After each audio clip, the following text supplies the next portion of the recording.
সকলকে ধন্যবাদ জানাচ্ছি। আপনারা দীর্ঘ সময় ধরে আমাদের জন্য অপেক্ষা করছেন। বাংলাদেশ জাতীয়তাবাদী ছাত্র দলের পরিবারের পক্ষ থেকে আমরা গণমাধ্যমের সকল বন্ধুদেরকে আমরা আন্তরিক কৃতজ্ঞতা জানাচ্ছি। আমরা আজকেই ঢাকা বিশ্ববিদ্যালয় মাননীয় প্রক্টর বরাবর প্রক্টরের পক্ষ থেকে আমরা ছাত্র দলের একটি চিঠি ইস্যু করা হয়েছিল। সেখানে ঢাকা বিশ্ববিদ্যালয়ের রাজনীতি এবং ঢাকা বিশ্ববিদ্যালয়ের দলের রাজনীতি এবং আপনারা জানেন যে ঢাকা বিশ্ববিদ্যালয়ের টিএসসি ভিত্তিক অনেকগুলো সামাজিক সাংস্কৃতিক সংগঠন রয়েছে, সেগুলোকে কিভাবে বিশ্ববিদ্যালয় আগামী ফাংশন করবে সেই তিনটি বিষয়ে বিশ্ববিদ্যালয় বাংলাদেশের অনেকগুলো ছাত্র সংগঠনকে আমন্ত্রণ জানিয়েছিল এবং বাংলাদেশ জাতীয়তাবাদী ছাত্র দল এই আমন্ত্রণে সাড়া দিয়ে আমরা আমাদের সংগঠনের সভাপতি এবং আমরা এসেছি এবং আমাদের বিশ্ববিদ্যালয়ের সভাপতি জনাব গণেশচন্দ্র রায় সাহস এবং সাধারণ সম্পাদক নাহিদুজ্জামান শিপনের ৬০ সদস্য কমিটি আমরা এখানে আজকে এই মিটিংয়ে অংশগ্রহণ করেছি। মিটিংয়ে শুরুতে যেটি হয়েছে সেটি হচ্ছে বাংলাদেশের গত ১৭ বছর বাংলাদেশের কয়েকটি ছাত্র সংগঠন যারা প্রকাশ্যে গণতান্ত্রিক রাজনীতি করেছে, বিশেষ করে বিভিন্ন শিক্ষার্থীদের অধিকার আদায়ের জন্য যারা ঢাকা বিশ্ববিদ্যালয়ে প্রকাশ্যে রাজনীতি করেছে, সেই সকল সংগঠনের মধ্যে কমপক্ষে ৫টি ছাত্র সংগঠন তারা এই মিটিং থেকে তারা ওয়াক আউট করেছে।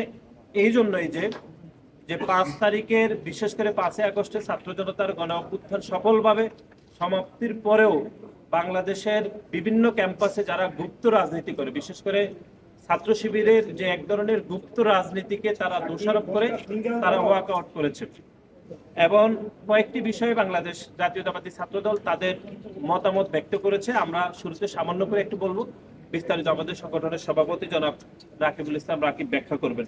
একটি হচ্ছে, আপনারা জানেন যে বাংলাদেশ জাতীয়তাবাদী ছাত্র দলের পক্ষ থেকে ঢাকা বিশ্ববিদ্যালয় আবাসিক হলগুলোতে আমাদের নিয়মতান্ত্রিক সাংগঠনিক কাঠামোকে বৃদ্ধি করার অংশ হিসাবে আমরা আমাদের কমিটিকে ফাংশন করেছি এবং তার পরিপ্রেক্ষিতে বিভিন্ন গুপ্ত সংগঠনের বিভিন্ন প্রোপাগান্ডাতে ঢাকা বিশ্ববিদ্যালয়ের কিছু শিক্ষার্থীও এই প্রোপাগান্ডা অংশগ্রহণ করেছে। সেজন্য একটি অনাকাঙ্ক্ষিত পরিবেশ তৈরি হয়েছে এবং সেজন্য আমরা বিশ্ববিদ্যালয়ের নিকট আমাদের অবস্থান আমরা ব্যাখ্যা করেছি। আপনারা জানেন যে সামনে একটি ডাকসু নির্বাচন রয়েছে এবং ডাকসুর যে নির্বাচন, সেই নির্বাচনে বাংলাদেশ জাতীয়তাবাদী ছাত্রদল যেভাবে অংশগ্রহণ করুক না কেন আমাদের একটি সাংগঠনিক কাঠামো লাগবে। আপনারা জানেন যে দীর্ঘদিন ধরে আওয়ামী লীগ প্যাসিবাদের কারণে আমরা এই সাংগঠনিক কাঠামোগুলোকে বৃদ্ধি করতে পারিনি। সেজন্য সেই সাংগঠনিক কাঠামোর ধারাবাহিকতায় আমরা আমাদের হল কমিটিগুলো আমরা স্ট্রাকচারকে আমরা ফাংশন করেছি এবং তার ভিত্তিতে যে একটি সেখানে আপনারা দেখেছেন যে বিভিন্ন ছাত্র সংগঠনের নেতাকর্মীরা অনাকাঙ্ক্ষিতভাবে সেই মব তারা অংশগ্রহণ করেছে এবং ঢাকা বিশ্ববিদ্যালয়ের কিছু শিক্ষার্থীও সেখানে অংশগ্রহণ করেছে।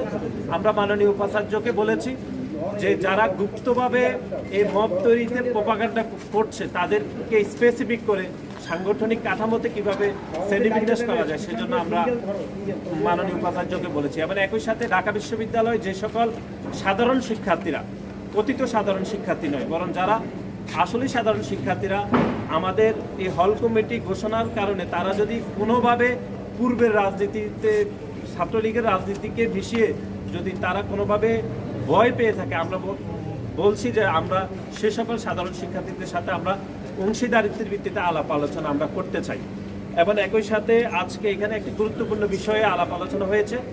সেখানে ছাত্র শিবির যে বিভিন্নভাবে গুপ্ত রাজনীতি করে, আপনারা জানেন যে তারা বিভিন্ন হল কমিটিগুলো তারা প্রকাশ করে না, কিন্তু আপনি দেখেছেন টিএসসি ভিত্তিক যে সংগঠনগুলো রয়েছে সেখানে যারা দায়িত্ব পেয়ে থাকেন সেখানে তাদেরকে রাজনীতিতে যারা যুক্ত থাকেন তারা সেখানে দায়িত্ব পেয়ে থাকেন না।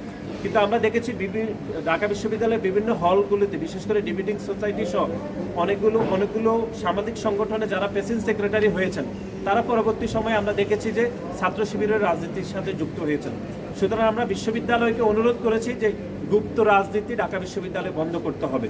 সেখানে বাংলাদেশের প্রতিটি ছাত্র সংগঠন গুপ্ত রাজনীতি বন্ধের বিষয়ে তাদের মতামত দিয়েছে। শুধুমাত্র গণ অধিকার পরিষদের সংগ্রামী সভাপতি বিনিয়ামিন তিনি গুপ্ত রাজনীতি রাখার পক্ষে তিনি তার মতামত ব্যক্ত করেছেন, এটি ইতিমধ্যে আপনারা জেনেছেন।